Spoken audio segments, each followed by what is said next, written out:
I was walking around this corner in the trail, and coming the opposite direction towards us was a mom grizzly bear and 2 cubs. It made almost like a human expression of surprise when I saw it. And we just kind of met sort of head on, really close, like 5, 8 feet away. It didn't make a sound. I felt just immediate fear. Basically, my instinct was to run away. I took about 2 steps just up to where my dad was and fell down onto the rock. And I immediately blacked out. I stepped in front of Jenna, and I see this thing running at me. It took between 0.2 and 0.7 of a second for impact. And why I even remember that fragment of a second is bizarre unless you've gone through something like this, when you start realizing that time is just a very interesting concept. That 0.2 to 0.7 of a second took forever, quite honestly.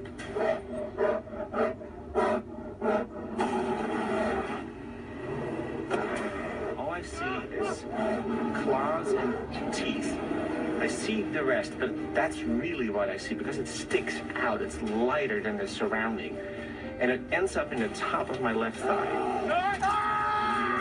And like in slow motion, my head kind of looks down at it. And then the realization set in, that's the grizzly bear. And that's not good. And then this bear enters my thigh again. So I'm like, wait, this is not good. And my whole front is exposed.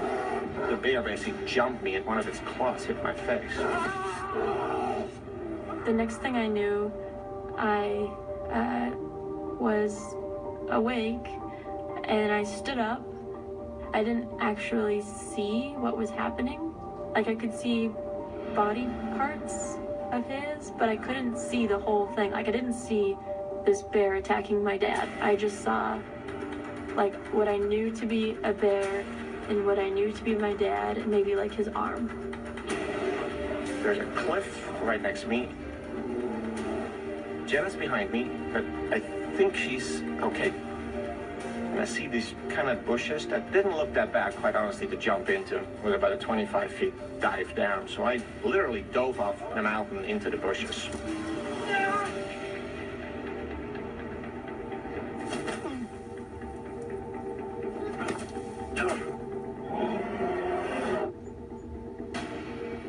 I looked down and I saw that the bear spray had kind of fallen out of the side pouch where my dad had put it.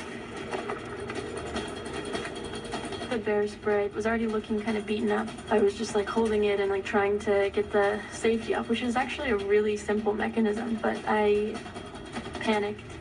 I couldn't use it. Jenna, jump! It's safe! Jenna! I'm yelling, Jenna, come down here. There's nothing here. I heard my dad say, like, Jenna, look out, or Jenna, jump off the trail, and saw that the bear was coming at me. Jenna, jump! Jenna!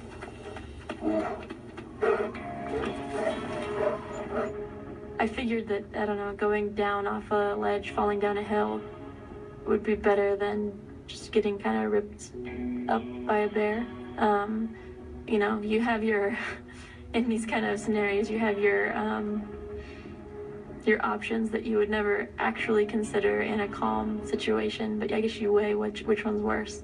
And I obviously thought the bear was worse. I remember taking like several steps as if I was running off this ledge.